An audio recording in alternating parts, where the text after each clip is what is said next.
Hello hi friends, Sreemukhi Bigg Boss హౌస్లో ఒక task పెట్టింది. అంటే బిగ్ బాస్ హౌస్లో ఎవరు వీళ్ళల్లో నలుగురిలో టికెట్ ఫైనల్ గెలవబోతున్నారు, మీరు ఎవరిని అనుకుంటున్నారు, మీరు చెబితే ఒక సర్ప్రైజ్ ఉందని చెప్తుంది. ఏంటని తెలిస్తే ఎవరు విన్నర్ అవుతారని చెప్తాము, లేకపోతే ఎలా చెప్తామని అంటున్నారు. కానీ శ్రీముఖి అప్పుడు మనిషికి ఎవరు గెలిస్తే వాళ్ళకి 5 lakhs ప్రైజ్ మనీలో యాడ్ అవుతుంది. గెలవని వాళ్ళకు ఇప్పుడు ఒక నిఖిల్ గెలుస్తారని ఎక్కువ మంది చెప్పారు, అందరూ చెప్పారు. అతనికి 5 lakhs ఇచ్చారు. అవినాష్ సెకండ్ 4 lakhs అండ్ రోహిణికి 3 lakhs, తేజకు 2 lakhs. ఒకవేళ తేజ గెలిస్తే 2 lakhs యాడ్ అవుతుంది, లేదా నిఖిల్ గెలిస్తే 5 lakhs యాడ్ అవుతుంది. మనిషికి కంటెండర్కు ఒక్కొక్కరికి బ్యాచ్ తగిలిచ్చేసింది శ్రీముఖి. ఎవరు గెలిస్తే ఆ అమౌంట్ ప్రైజ్ మనీలో యాడ్ అవుతుంది.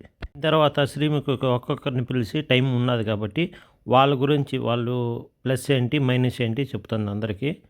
తెలిసి నిఖిల్ కాడికి అవినాశే గెలిచేట్టుకున్నాడు అని అందరూ కూడా అంటున్నారు. ప్లీజ్ మీరేమనుకుంటున్నారు కామెంట్ చేయండి, లైక్ చేయండి, సబ్స్క్రైబ్ చేయండి ప్లీజ్.